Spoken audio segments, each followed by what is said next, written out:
as long ago the father of our country prayed that it might remain unentangled and free.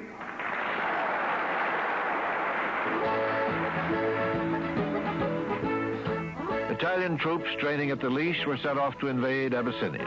Nucci was encouraged in his African venture. The League of Nations had taken no action in the Wal controversy, and Mussolini was aware of a secret agreement between France and Britain not to interfere with his plans.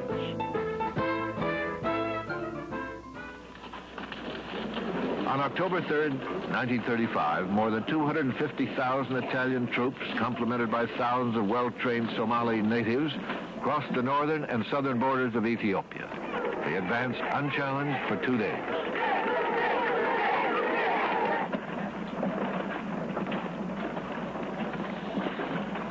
From Addis Ababa, Selassie announced to the world that Italy was the aggressor. He firmly hoped that his barefoot soldiers with World War I weapons would be rescued from massacre by the League of Nations. His strategy was to send small units to the front at first and let the desolate mountain and desert terrain hold back the invaders.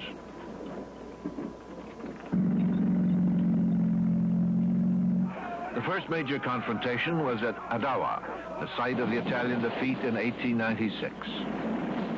Perhaps not since the invention of gunpowder had one army enjoyed such military supremacy.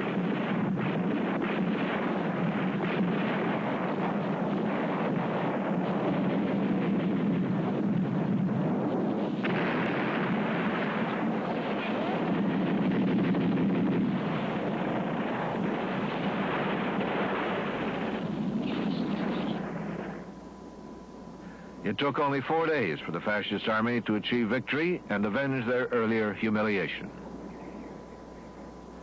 The war was marked by much pure savagery. Mussolini's mechanized army decimated Selassie's primitive tribesmen.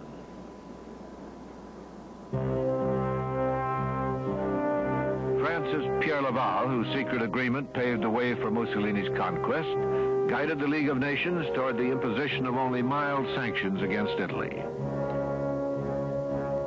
The League censured Italy as the aggressor and suspended all economic relations with her, but voted against sending arms or troops to Selassie. The vote satisfied the conscience of most European leaders who refused to see beyond the hypocrisy of their actions. For all intents and purposes, Ethiopia had been sacrificed.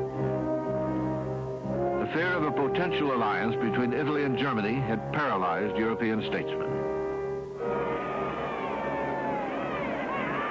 In un tempo in cui Roma aveva Cesare, Virgilio ed Augusto.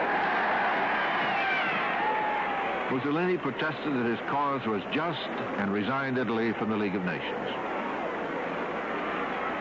World opinion turned against Italy.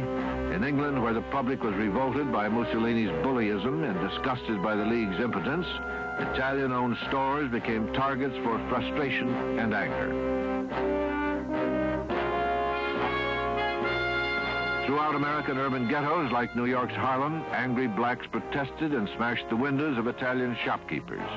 Nevertheless, government policy remained neutral.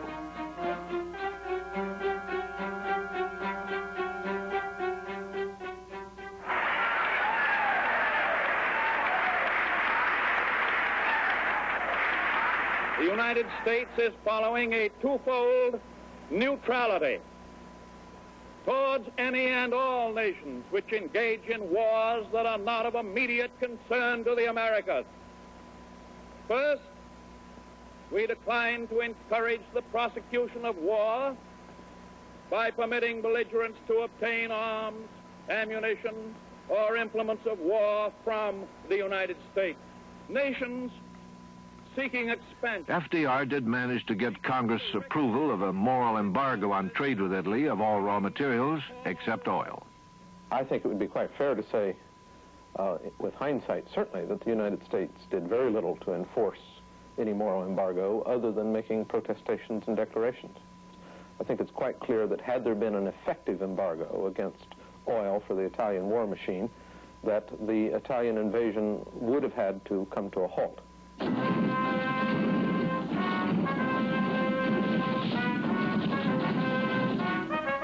Mussolini, with a free hand to pursue the war, ordered his army to conquer Ethiopia as quickly as possible. Marshal Badoglio was put in charge and authorized to use any weapons or tactics necessary to win the war. This included mustard gas, though outlawed by the Geneva Convention. Badoglio, a witness to Billy Mitchell's demonstration of air power, now put the lesson to appalling use. Mussolini's brother Vittorio, a pilot, enjoyed killing from the air. These were his words.